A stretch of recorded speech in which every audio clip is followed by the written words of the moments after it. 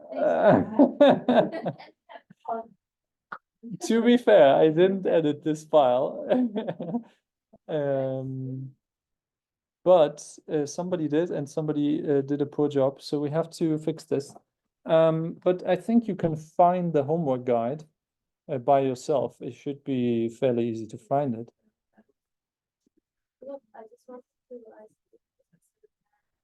327, homework, or we should have that? I have no idea. This is why I had to look at the homework guide myself, but I don't know. Let me see if we can find it. It's not a repository. Maybe if we go to Node, the link worked. You also had homework in Node.js, right?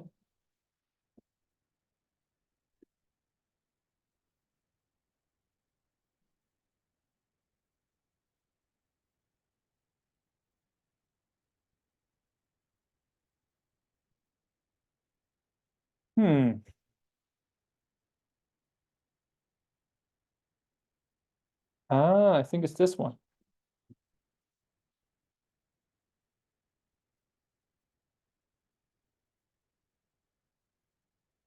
Yeah, follow this guide and it will help you. Actually, it doesn't mention which repository to use. Oh, yeah. Exactly. Use the same repository that you used for, these branches. Yeah. They should all be in the same repository. Okay, cool. Yeah, and thank you. User list here.